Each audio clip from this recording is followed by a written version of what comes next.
Assalamualaikum warahmatullahi wabarakatuh. Alhamdulillah, wassalatu wassalamu ala rasulillah wa ala alihi wa sahbihi wa man walah, wa la hawla wa la quwwata illa billahi wa ba'd. Rabbi shrah li sadri wa yassir li amri wa hlul 'uqdatam min lisani yafqahu qawli. Jamaah yang dimuliakan Allah Subhanahu wa taala, alhamdulillah segala puji dan syukur kita panjatkan hanya kepada Allah Subhanahu wa taala yang telah memberikan kita berbagai macam nikmat, sehingga dengan nikmat-nikmat tersebut Allah Subhanahu wa taala masih memberikan kita kesempatan untuk berjumpa di malam hari ini dalam rangka thalabul ilmi, dalam rangka menuntut ilmu yang insyaallah ta'ala akan senantiasa diridhoi oleh Allah Subhanahu wa ta'ala. Salat dan salam senantiasa tercurah kepada Nabi kita Muhammad sallallahu alaihi wasallam, dan juga untuk para sahabat beliau, dan juga untuk orang-orang yang mengikuti beliau sampai hari kiamat. Amin ya rabbal alamin. Jamaah yang dimuliakan Allah Subhanahu wa taala, tema kita pada malam hari ini sesuai dengan permintaan dari panitia adalah mengenai keutamaan menuntut ilmu. Kenapa sih kita harus menuntut ilmu? Apa faedahnya?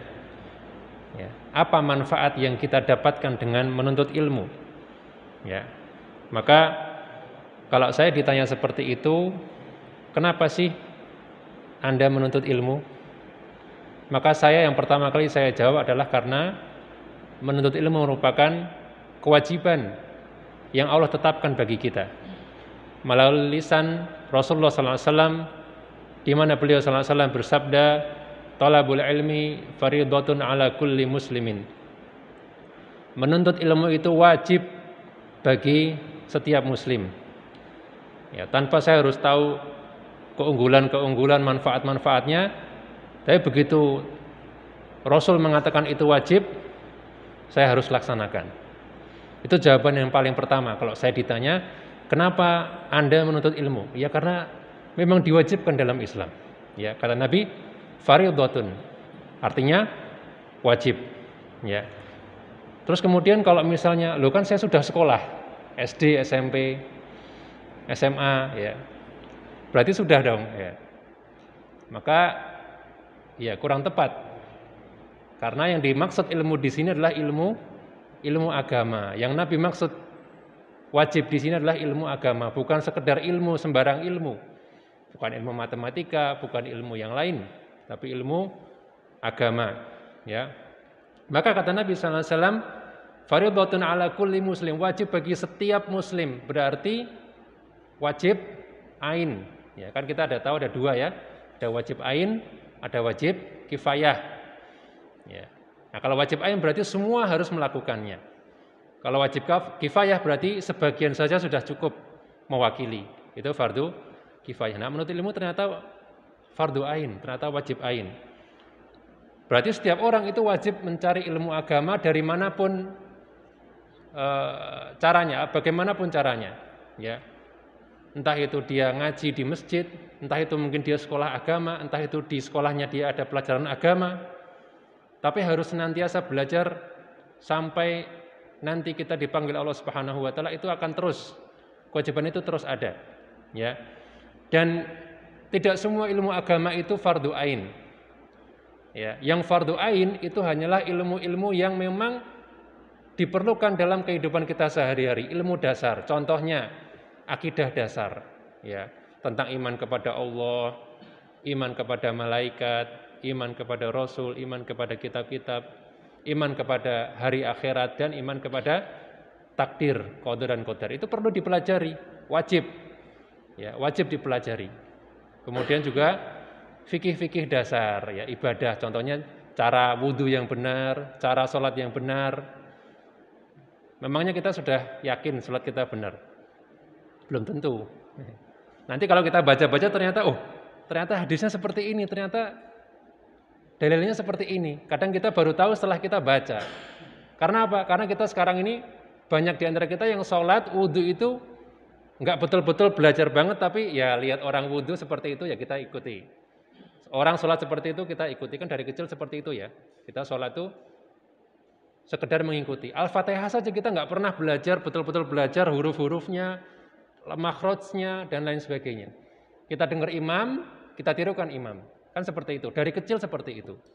Ya mungkin sebagian saja yang sempat memang belajar secara khusus Al-Fatihah, tapi kan kebanyakan kita cuma meniru-niru. Ya. Maka perlu kita mempelajari ini secara lebih mendalam. Yang betul seperti apa? Karena yang selama ini kita ketahui belum tentu benar. Ya. Maka jamaah yang dimuliakan Allah Subhanahu wa taala, ya itu ilmu yang harus kita pelajari. Kemudian terkait dengan tema malam ini adalah apa sih manfaatnya, apa sih fadilahnya, apa sih keutamaannya kalau kita ngaji, kalau kita menuntut ilmu itu apa faedahnya, ya. Maka di sini sudah saya kumpulkan beberapa manfaat atau fadilah atau keutamaan dari menuntut ilmu.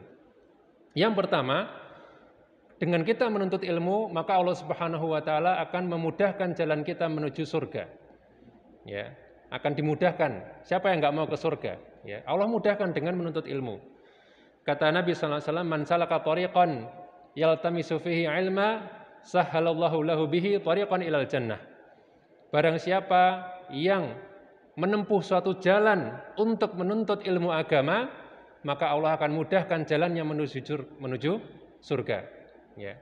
Jadi hanya dengan jalan mau ngaji di masjid itu sudah Allah mudahkan ke surga. Apalagi duduk di majelis ilmu, apalagi mendengarkan ilmu. Ya, itu sudah jaminan kemudahan masuk surga. Ya. Jadi siapa sih yang nggak pengen surga? Pasti semua pengen surga. Maka tuntutlah ilmu agar kita mudah untuk masuk surga.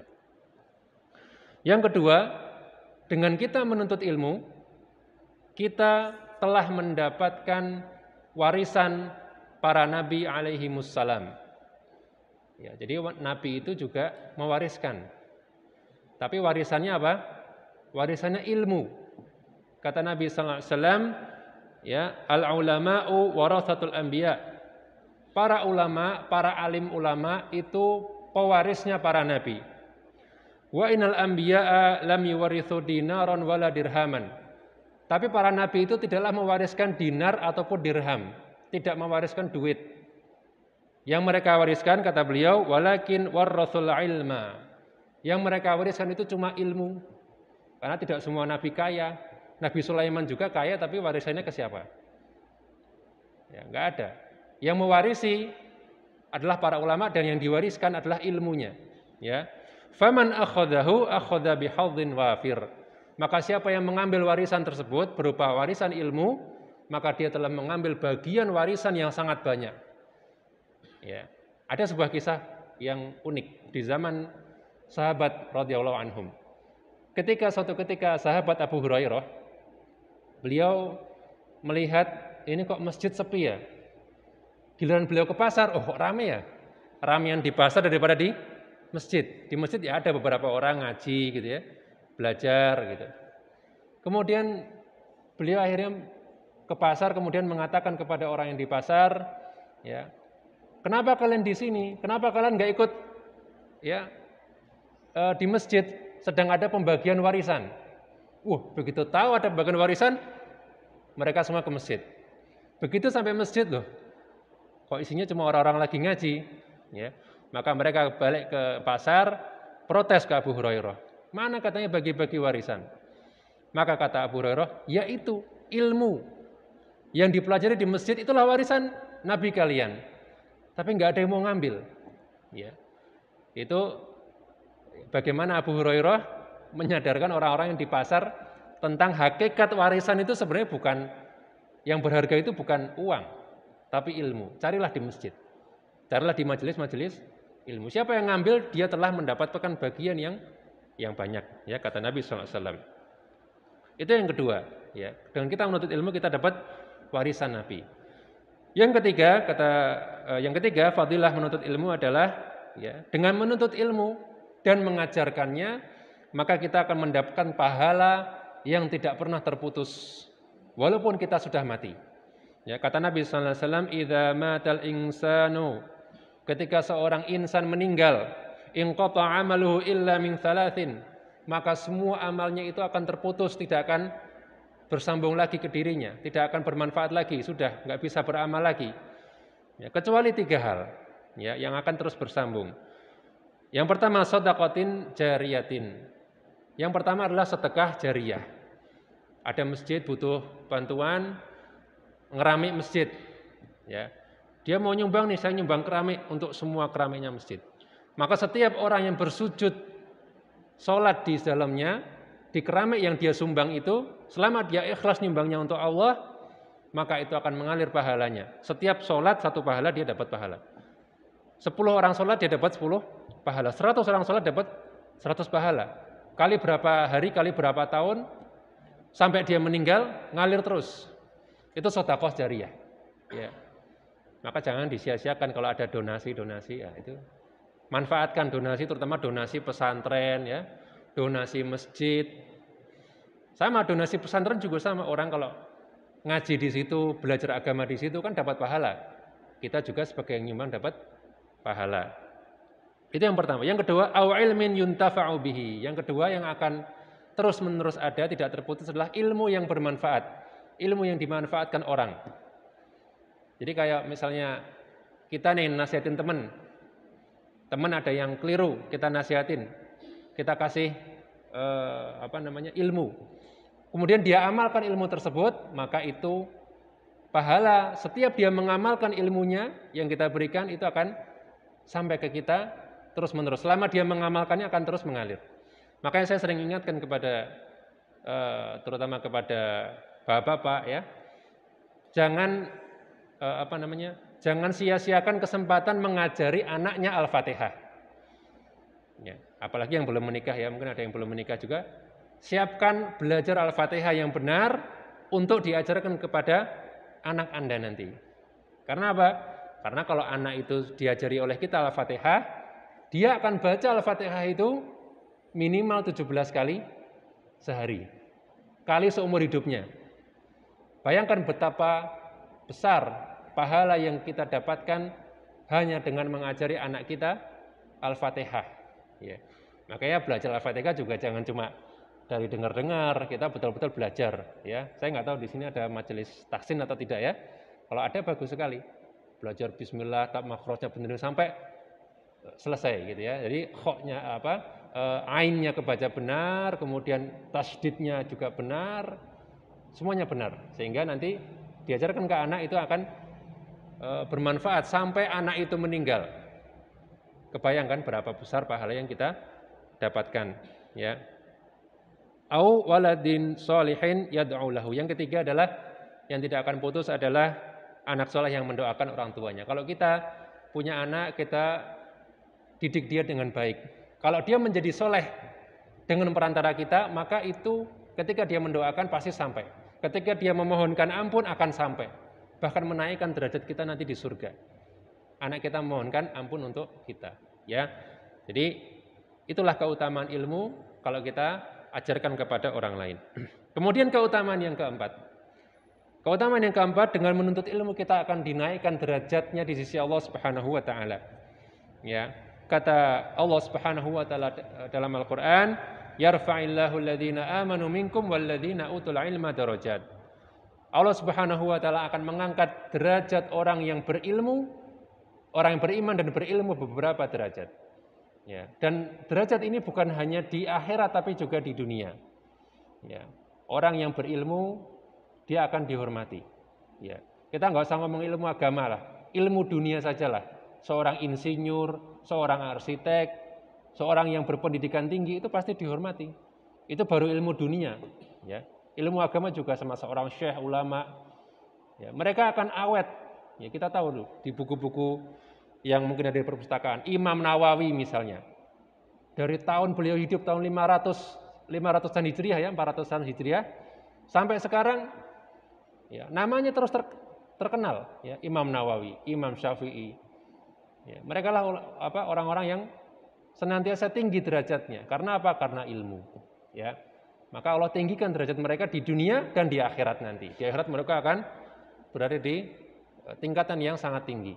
Ya, semoga Allah merahmati para ulama kita. Kemudian yang kelima, di antara fadilah atau keutamaan menuntut ilmu yang kelima adalah orang yang diberikan hidayah untuk mau menuntut ilmu, untuk mau ngaji, berarti dia termasuk orang yang dikehendaki kebaikan oleh Allah Subhanahu wa taala. Allah ingin kebaikan untuk orang ini. Caranya gimana? Dia mau ngaji, dia mau menuntut ilmu. Nah, itu berarti Allah menginginkan kebaikan untuk dia. Kata Nabi sallallahu alaihi wasallam, "Man yuridillahu bihi khaira yufaqihu fid din." Barang siapa yang Allah inginkan kebaikan untuk seseorang, Allah akan jadikan dia pintar dalam agama. Pintar dengan cara apa? Ya dengan ngaji. Masa pintar tahu-tahu lahir pintar? Enggak mungkin. Ya Allah akan jadikan dia pintar agama dengan cara apa? Ya dengan dia rajin ngaji, dengan dia rajin nyimak, nyatet ya. Maka itu berarti Allah ingin kebaikan untuk seseorang. Ya, karena dengan ngaji banyak sekali kebaikan yang didapatkan. Ya dia bisa beramal, dia bisa yang lain-lain tadi yang kita sebutkan tadi. Ya, berarti Allah menginginkan kebaikan untuk kita. Itu yang kelima.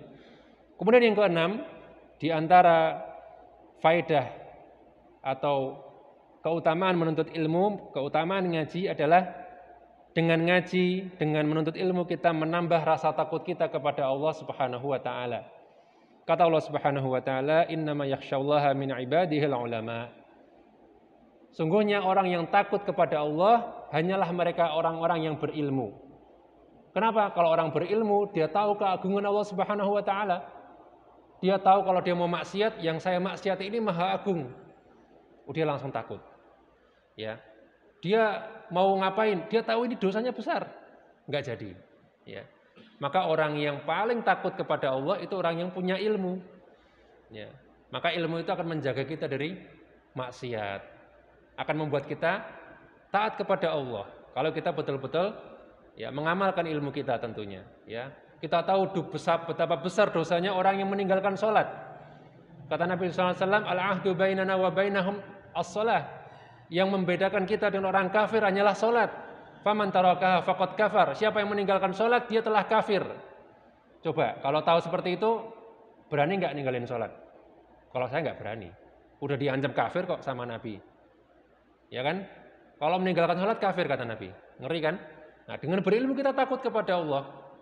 Ya, misalnya dikasih ancaman dosa ghibah, dosa ngelendeng orang, dosa menggunjing. Kata Nabi SAW, orang yang menggunjing itu nanti di akhirat, ya hukumannya adalah dia kukunya dijadikan kuku tembaga, kemudian nanti dicakarkan ke mukanya sendiri. Itu dosa ghibah, senang gelendeng orang, jadi carakan kejelekan orang. Ngeri nggak? Ngeri. Ya, kalau kita tahu, wah kita rotok. Gimana gitu ya kalau mau mulutnya mau gelendeng orang itu sudah takut duluan. Ya, maka dengan ilmu kita takut kepada Allah, kemudian kita terhindar dari perbuatan maksiat. Itu keutamaan kita menuntut ilmu. Ya. Kemudian yang ketujuh, di antara keutamaan ilmu adalah bahwasanya ilmu itu membuat kita terbimbing, ya, membuat kita terarah, baik dalam ibadah kita maupun yang lainnya, maupun dalam kehidupan kita sehari-hari.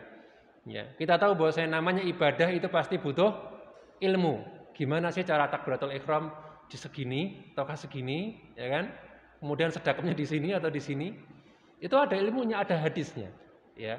Kemudian iftitah itu bacanya seperti apa saja. Semua ibadah kita itu pasti butuh ilmu. Tayamum itu gimana caranya kalau pas nggak ada air? Kapan boleh, kapan nggak boleh? Itu kan hanya bisa kita tahu kalau kita ngaji. Nah, kalau kita nggak tahu, ya nggak terarah. Nanti bingung. Misalnya, wah nggak ada air, tapi nggak pernah belajar cara tayamum, bingung akhirnya kan? Nah, misalnya seperti itu. Atau misalnya ada kasus pas sudah tayamum hujan, misalnya, sah nggak tayamum saya? Nah, itu kan perlu dipelajari di majelis ilmu. Maka dengan itu kita bisa terarah, bisa ngerti, bisa tahu bagaimana cara bertindak dalam kondisi-kondisi seperti itu. Ya, contoh lagi misalnya, ada orang lagi sholat. Dia kayak ada yang keluar, tapi ragu dia. Itu gimana? Kalau orang nggak tahu ilmunya, dia langsung keluar. Ya. Tapi kata Nabi SAW apa? Barang siapa yang mendapati sesuatu di duburnya, Ya, maka janganlah dia keluar dari sholatnya sampai dia mencium bau atau mendengar suara. Berarti harus yakin dulu. Dengan apa? Biasanya dengan mencium bau atau dengan suara. Ya. Kalau dia ragu, maka jangan keluar dari sholat justru. Coba orang nggak ngerti seperti ini, bingung dia. Batal nggak ya? Batal nggak ya? Gitu ya. Nanti akan bingung ya. Tapi kalau dengan kita tahu, kita terarah. Oh sudah. Oh cuma ragu-ragu, was-was. Sudah, saya tetap sholat. Itu sesuai dengan arahan Nabi. Gitu. Jadi dengan ilmu kita menjadi terbimbing. Makanya Imam Bukhari rahimahullah yang sering kita dengar namanya ya, hadis riwayat Bukhari. Itu dalam kitab Sahih beliau punya satu bab yang beliau beri judul Al-ilmu qablal qawli wal amal. Ilmu itu ada sebelum perkataan dan perbuatan. Jadi sebelum kita berkata, beramal itu pasti ada ilmu dulu. Dalilnya apa? Fa'lam annahu la ilaha illallah wastaghfir lidzambik. Fa'lam, ketahuilah dulu, ilmuilah dulu.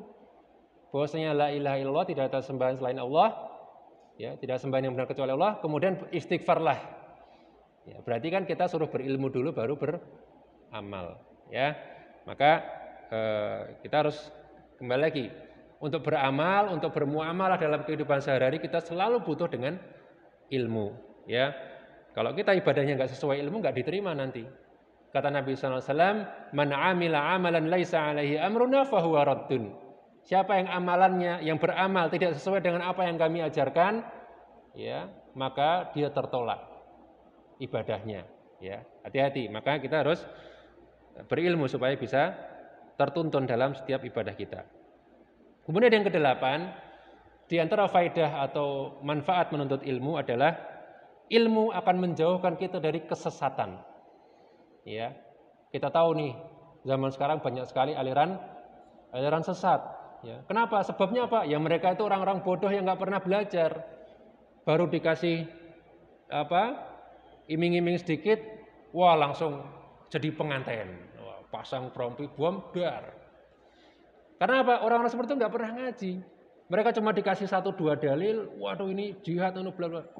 Akhirnya mereka mau jadi pengantin, ya istilahnya kan ya, pengantin pakai rompi, gagah, meledakkan tempat-tempat umum yang di sana ada kaum muslimin, ada orang-orang kafir yang dilindungi. Ya karena mereka nggak tahu, karena mereka nggak pernah belajar. Maka ilmu itu akan membentengi kita dari kesesatan. Ya banyak kesesatan di zaman sekarang. Ada yang mengingkari takdir, ada yang macam-macam, ada yang mendewakan akal. Kalau hadis nggak sesuai akal, yang dipakai akalnya bukan hadisnya, itu juga sesat. Ya, maka ada sebuah kisah yang Nabi SAW pernah ceritakan. Di masa sebelum Nabi SAW, ya, di zaman Bani Israel, ada seorang pembunuh. Ya, dia itu telah membunuh 99 nyawa. Pembunuh berat ini berarti ya, kelas berat. 99 nyawa sudah dia bunuh. Tapi dia merasa hambar, saya merasa jadi orang kok nggak baik ya. Dia mungkin menyadari ya, maka kemudian dia bertemu dengan seorang ahli ibadah. Dia nanya kepada ahli ibadah ini, ya, aku sudah membunuh 99 nyawa, apakah aku bisa bertobat? Masihkah ada tobat untukku? Dia nanya kepada ahli ibadah ini. Maka ahli ibadah ini mengatakan, wah berat ini, nggak bisa kamu, sudah berat banget nggak bisa tobat. Akhirnya apa? Emosi juga lah dia. Maksud saya nggak bisa tobat sih. Dibunuhlah yang dia tanya ini ahli ibadah ini. Maka segenap menjadi 100 nyawa. Ya, 100 nyawa dia bunuh termasuk orang yang ditanya tapi jawabannya mengecewakan dia. Katanya nggak ada tobat bagimu. Ya. Maka kemudian dia cari lagi orang yang dia tanya. Dia ketemu seorang ahli ilmu. Kalau yang tadi ahli ibadah, sekarang ahli ilmu, seorang ulama. Maka dia tanya kepada ahli ilmu ini, aku sudah membunuh 100 nyawa, apakah aku masih bisa bertobat? Maka kata ahli ilmu ini, ya Allah Subhanahu wa ta'ala maha penerima tobat, engkau bisa bertobat.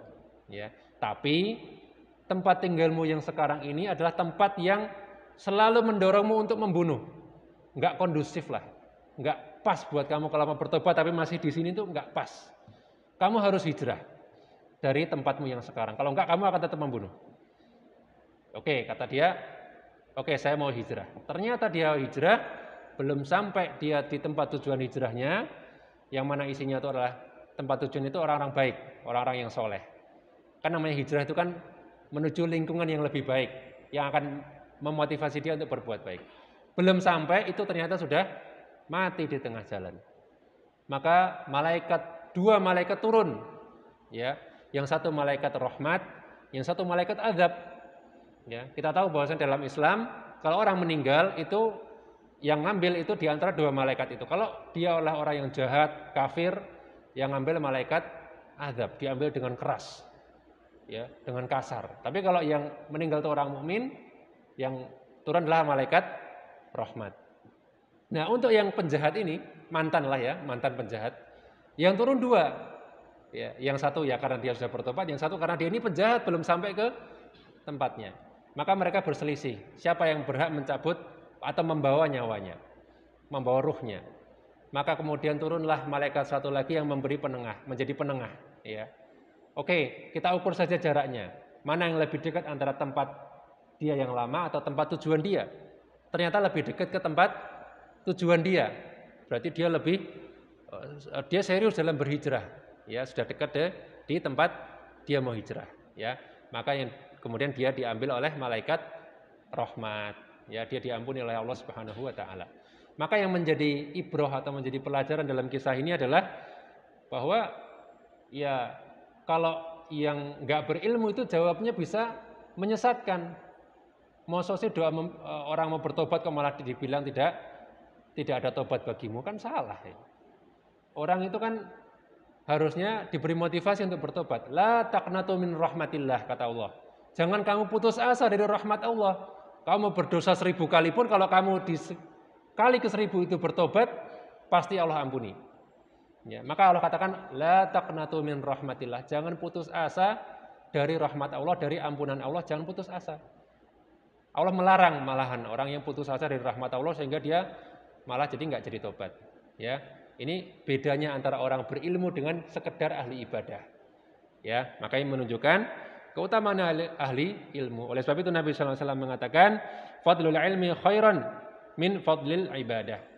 Ya, kelebihan ilmu itu lebih banyak, lebih baik daripada kelebihan ibadah. Ya.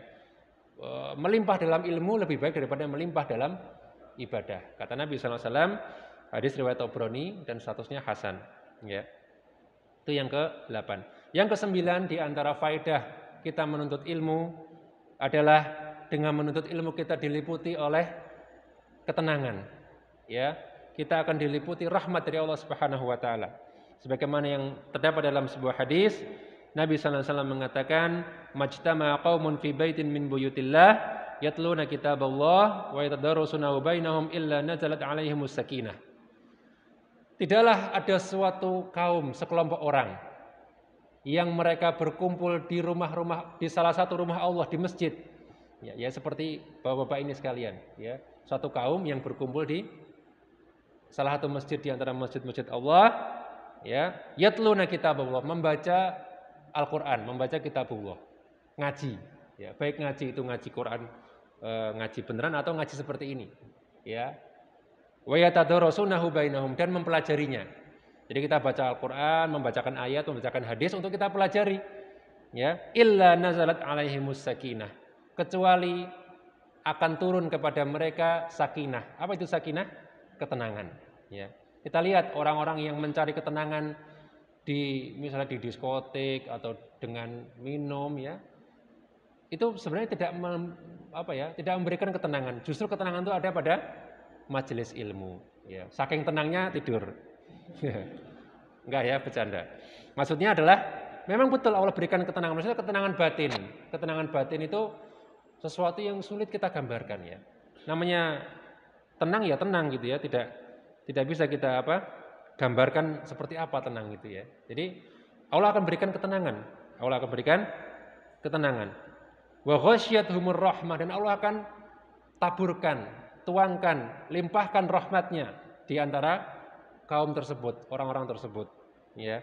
Wa hafathum al malaikah, dan malaikat akan menaungi mereka, ya. Wa dzakarahumullahu fi man indah, dan Allah akan menyebut-nyebut Orang-orang yang menuntut ilmu di sisi Allah Subhanahu wa taala. Allah bangga kepada orang-orang yang menuntut ilmu.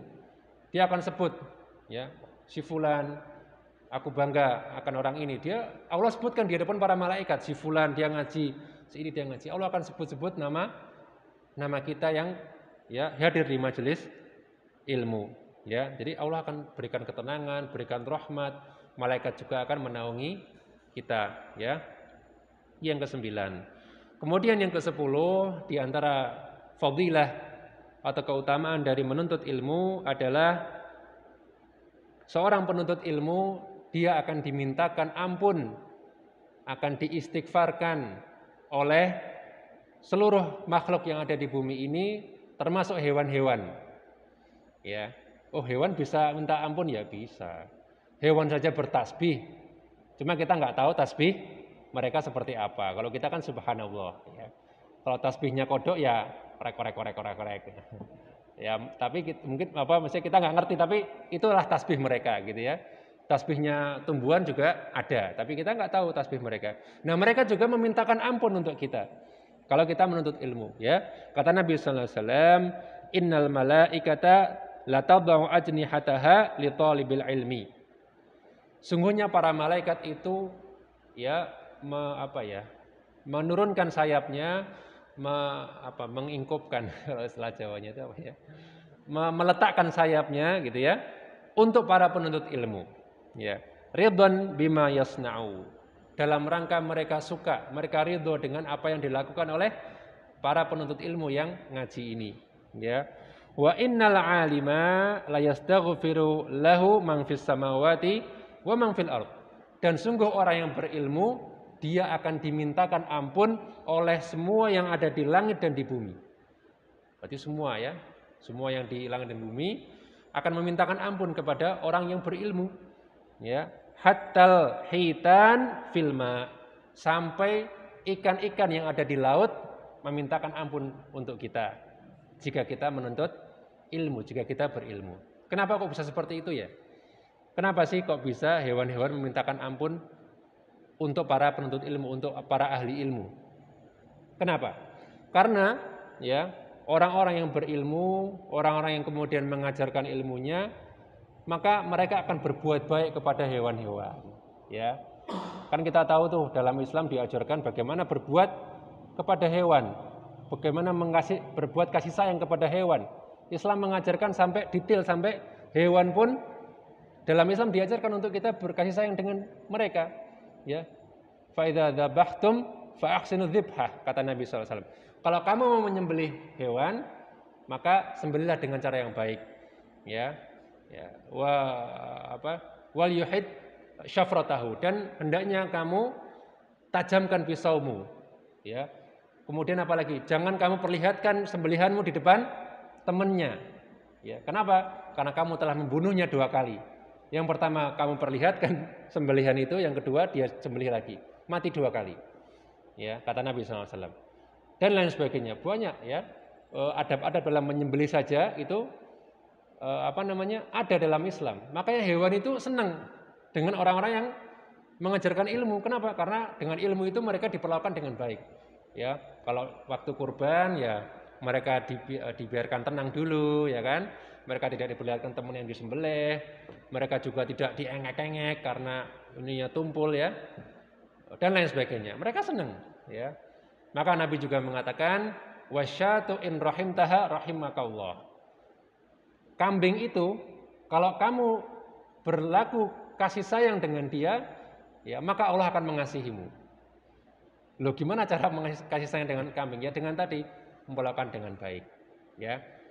Dan banyak lagi anjuran dalam Islam untuk berbuat baik kepada hewan. Semua hewan, tidak hanya hewan sembelihan. Contohnya misalnya hadis tentang larangan untuk membunuh burung tanpa alasan yang jelas. Ya, man qatala usfuran abathan, barang siapa yang membunuh atau menembak atau memanah seekor burung tanpa alasan, cuma untuk main-main, misalnya kayak orang yang berburu gitu ya, cuma dapat-dapatan gitu, tapi bukan untuk dimakan, bukan untuk apa gitu, cuma untuk sasaran tembak saja. Maka burung itu nanti di hari kiamat akan protes kepada Allah Subhanahu wa taala. Si fulan ini dulu membunuhku tanpa alasan yang dibenarkan, bukan untuk dimakan, bukan untuk yang lain. Ya, itu menunjukkan betapa sayangnya Islam kepada hewan. Makanya orang yang menuntut ilmu, orang yang mengajarkan ilmu, maka hewan-hewan pun akan memintakan ampun kepada para penuntut ilmu. Ya, ini ya saja 10 faedah atau 10 keutamaan dari menuntut ilmu. Ya, semoga Allah Subhanahu wa taala ya memberikan kita semangat dalam menuntut ilmu. Ya, kenapa? Ya karena sayang banget kalau 10 ini kok sudah dikasih 10 ini kok kita belum bersemangat, itu kan sayang sekali ya. Allah akan tinggikan derajat, Allah akan berikan rahmatnya, Allah akan bimbing dia dan lain sebagainya. Semua keutamaan yang kita sebut ini sayang banget. Sangat disayangkan kalau kemudian kita lewatkan, wah tetap belum menggerakkan kita untuk ngaji. Alhamdulillah yang di sini alhamdulillah sudah tergerak untuk ngaji. Maka kita juga jangan lupa mengajak kepada yang lain, kepada bapak-bapak yang lain, kepada teman-teman kita untuk ngaji. Enggak harus di masjid ngaji itu kan. Ngaji itu kan bisa mendengarkan rekaman, mendengarkan radio, membaca buku, itu menuntut ilmu. Makanya kalau orang baca buku, termasuk enggak dalam hadis yang Allah akan mudahkan jalan ke surga? Masuk. Dengan membaca buku itu menuntut ilmu. Maka dia termasuk dalam hadis man salaka thariqan yaltamisu fi ilma sahalallahu lahu bihi thariqan ilal jannah. Dia termasuk dalam hadis yang siapa yang menuntut ilmu, mencari jalan untuk menuntut ilmu, maka dia akan mendapatkan kemudahan jalan menuju surga. Ya, Allah akan mudahkan, ya. Makanya kita jangan menyerah dengan kondisi pandemi. Tetap mencari ilmu, kalau enggak di masjid ya di radio, di YouTube, ya. Banyak sekali sarana di masa sekarang, ya. Semoga itu tidak menyurutkan semangat kita dalam menuntut ilmu.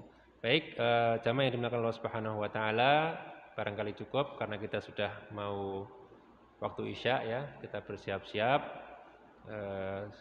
Kita tutup dengan doa kafaratul majelis. Subhanakallahumma wa bihamdika asyhadu an la ilaha illa anta astaghfiruka wa atubu ilaik. Wassalamualaikum warahmatullahi wabarakatuh.